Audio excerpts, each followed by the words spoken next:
Menurut sejarawan Sri Margana, praktik koruptif di Indonesia merupakan warisan dari birokrasi patrimonialisme berbasis feodalisme yang terjadi pada kerajaan-kerajaan di Nusantara belasan abad yang lalu.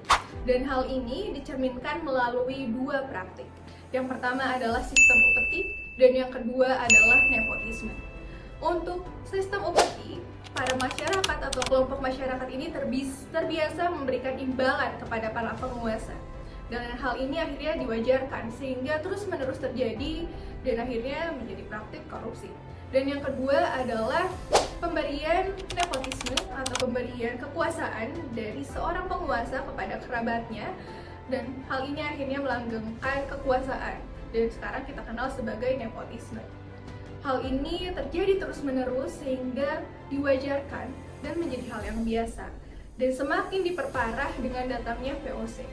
VOC yang datang ke Indonesia pada saat itu kita juga bisa tahu kan, mereka bangkrut karena praktik korupsi. Namun sayangnya, bukannya mencegah hal tersebut terjadi di Indonesia atau belajar dari kesalahan VOC, praktik korupsi itu malah menjadi terbiasa terjadi di negeri ini. Seperti korupsi di tahun 98 yang menyebabkan kerentanan ekonomi yang sangat masif.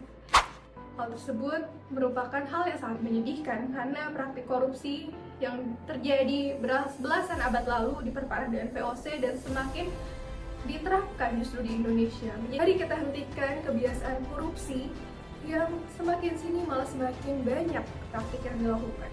Semoga kita tidak lagi mewajarkan terjadinya korupsi dan melihat korupsi ini sebagai warisan yang tidak baik yang sudah seharusnya dihentikan. Nah, kalau menurut kamu, gimana sih cara menghentikan praktik korupsi di Indonesia dan menghentikan warisan yang tidak baik ini? Tulis di kolom komen ya. Jangan lupa like dan juga subscribe. Terima kasih.